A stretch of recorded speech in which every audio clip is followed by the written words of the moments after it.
Hello everyone. ఇవాళ మనతో పాటు ఉన్నారు సీనియర్ జర్నలిస్ట్ భరద్వాజ్ గారు. వారితో మాట్లాడదాం. సార్ నమస్తే సార్. నమస్తే సార్, ఈ రీసెంట్ టైంలో ఒక వైరల్ న్యూస్ వస్తుంది రజనీకాంత్ గారి కోసము. అదేంటంటే త్వరలో పుస్తక రూపంలో ఆయన బయోగ్రఫీ వస్తుందని చెప్పేసి ఒక న్యూస్ అయితే వైరల్ అవుతుంది. సో దానిపైన మీ అభిప్రాయం? రజనీకాంతే కాదమ్మా, చాలా మంది సెలబ్రిటీస్ వాళ్ళ జీవిత చరిత్రలు పుస్తకాలుగా రావటం అనేది చాలా కాలంగా జరుగుతున్న వ్యవహారమే.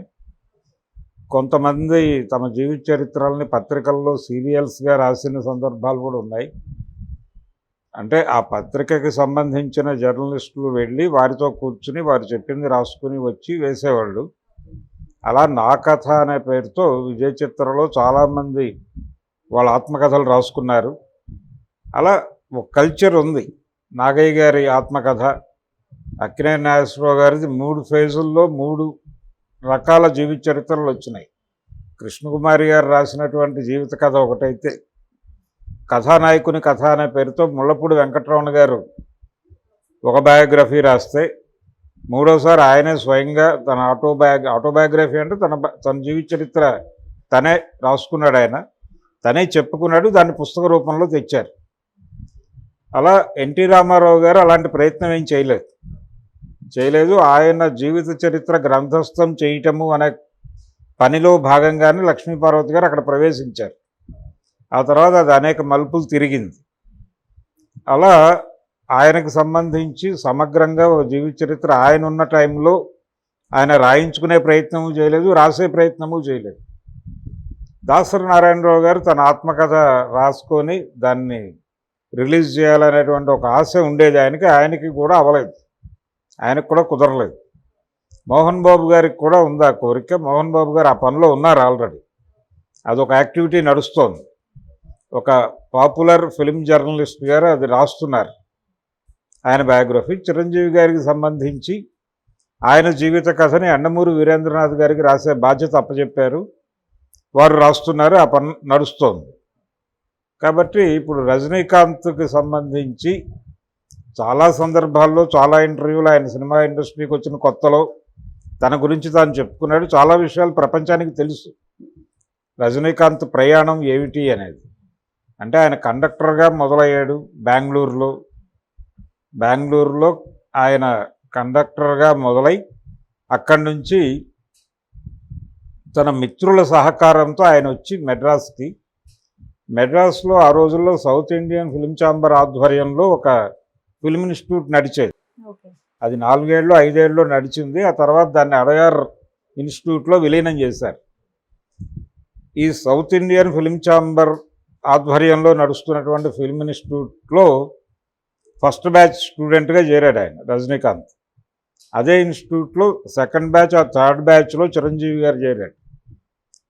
అలాగే నారాయణరావు అక్కడి నుంచే వచ్చాడు. ఈయన బ్యాచ్మేట్. ఆయన నారాయణరావు గారు రజనీకాంత్కు బ్యాచ్మేట్. ఆ తర్వాత చాలామంది అక్కడి నుంచి వచ్చినటువంటి ఆర్టిస్టులు ఉన్నారు. ఈవెన్ రాజేంద్ర ప్రసాద్ కూడా ఇన్స్టిట్యూట్ స్టూడెంటే. ఇలా ఆ రోజుల్లో చాలా ప్రభావవంతమైనటువంటి, అంటే అన్ని తెలుగులోను అలాగే తమిళ్లోను అద్భుతమైనటువంటి ప్రభావం చూపించినటువంటి చాలామంది ఆర్టిస్టులు అక్కడి నుంచి వచ్చిన వారే, ఆ ఇన్స్టిట్యూట్ నుంచి వచ్చిన వారే. అయితే ఎంజి రామచంద్రన్ గారికి అది నచ్చలేదు. అంటే ఫిలిం ఛాంబర్ ఆధ్వర్యంలో ఒక ఇన్స్టిట్యూటు, అడయార్లో ప్రభుత్వం ఆధ్వర్యంలో ఒక ఇన్స్టిట్యూటు, ఇలా 2 ఇన్స్టిట్యూట్లు ఉండడం కరెక్ట్ కాదు అనే ఉద్దేశంతో ఆయన వీటన్నిటిని మెర్జ్ చేశాడు. ఆ మెర్జ్ చేయటం మీద ఇప్పటికీ చాలామందికి విమర్శలు ఉన్నాయి. అలా ఆ ఫస్ట్ బ్యాచ్ విద్యార్థిగా రజనీకాంత్ బయటకు వచ్చాడు. ఆయనని తెరకి పరిచయం చేసింది కె బాలచంద్ర గారు. అపూర్వ రాగంగళ్ళు అనే సినిమాలో ఒక చిన్న క్యారెక్టర్లో కనిపిస్తాడు ఆయన. ఆ తర్వాత ఆయనతో చాలా సినిమాలు చేశాడు బాలచంద్ర గారు. అలా మొదలైన ప్రయాణం. ఆయన తెలుగులో చిలకమ్మ చెప్పింది అనే సినిమాలో యాక్ట్ చేశారు ఎర్లీ డేస్లో. అంతులేని కథ ఆయనకి స్ట్రైట్ మొదటి తెలుగు సినిమా. రెండోది అంత పెద్ద క్యారెక్టర్ చేయటం కూడా అదే మొదటిసారి. అదే సినిమా తమిళ వెర్షన్లో ఆయన లేడు. తమిళ వెర్షన్లో వేరే ఆర్టిస్ట్ చేసిన క్యారెక్టర్ని తెలుగు వెర్షన్ అంతులేని కథకి రజనీకాంత్ చేశాడు. చాలా పేరు వచ్చింది అతనికి. రజనీకాంత్కి పాపులారిటీ వచ్చింది తమిళ్లో కాదు, ముందు తెలుగులో వచ్చింది. తెలుగులో రజనీకాంత్కి పాపులారిటీ వచ్చిన తర్వాత తమిళ ఇండస్ట్రీలో పాపులారిటీ వచ్చింది. అలా ఆయనకి ఈరంకి శర్మ గారు అంతులేని కథకి అసోసియేట్ డైరెక్టర్ ఆయన. అందుకని తాను చేసే మొదటి సినిమా చిలకమ్మ చెప్పింది, అది బాలచంద్ర గారి పర్యవేక్షణలో ఈరంకి శర్మ గారి డైరెక్షన్లో వచ్చిన సినిమా. దాంట్లో రజనీకాంత్కి కీలకమైన పాత్ర ఇచ్చారు.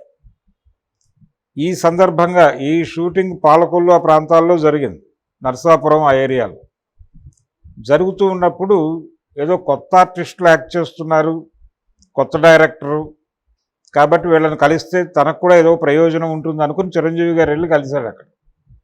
చిరంజీవి అప్పటికి స్టూడెంట్, ఆయన వెళ్ళి కాలేజీ చివరి రోజుల్లో ఉన్నాడు, ఆయన బీకామ్ ఫినిషింగ్ స్టేజ్లో ఉన్నాడు.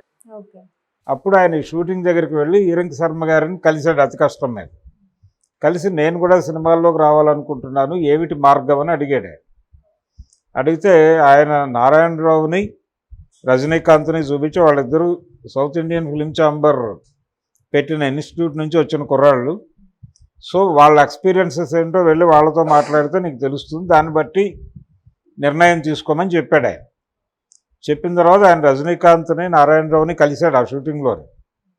కలిసి వాళ్ళ సలహా మేరకు సౌత్ ఇండియన్ ఫిలిం ఛాంబర్ నిర్వహణలో నడుస్తున్నటువంటి ఫిలిం ఇన్స్టిట్యూట్లో చేరి అక్కడి నుంచి నటుడయ్యాడు ఆయన చిరంజీవి. అలా చిరంజీవికి ఒక రకంగా ఇండస్ట్రీ ప్రవేశానికి మార్గదర్శనం చేసినవాడు కూడా రజనీకాంతే.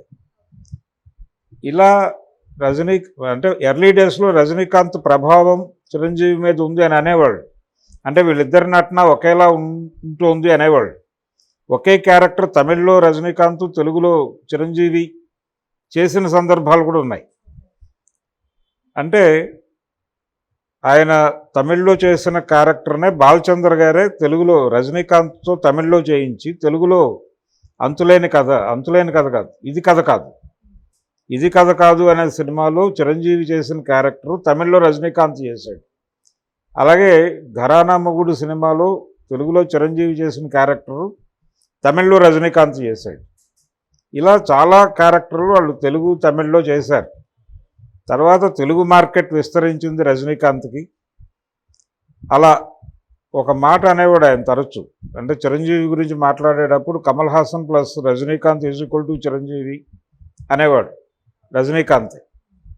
అలా ఆయన ప్రస్థానము, ఆయన ఎదుగుదల, బాలచంద్ర గారి పాత్ర, అలాగే ఎస్పి ముత్తురామన్ గారి పాత్ర, రాజశేఖర్ అనేటువంటి డైరెక్టర్ గారి పాత్ర, ఇలా అనేక మంది సహకారంతో రజనీకాంత్ సూపర్ స్టార్ అయ్యాడు.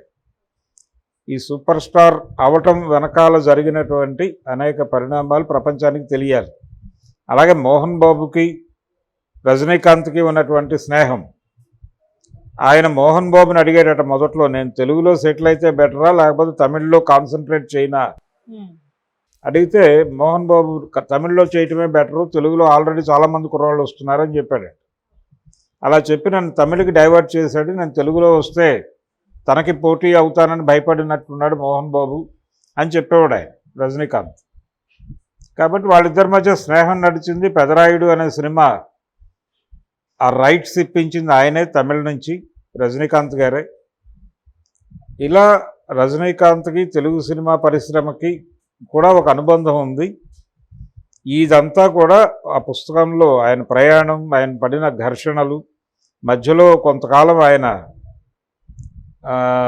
మీద రకరకాల ఆరోపణలు, అంటే ఆయన డ్రింక్ తీసుకునేవాడు, అది ఒక వివాదము. దాంతోపాటు ఒక దశలో ఆయన డ్రగ్స్ తీసుకున్నాడు అనేటువంటి ఆరోపణ కూడా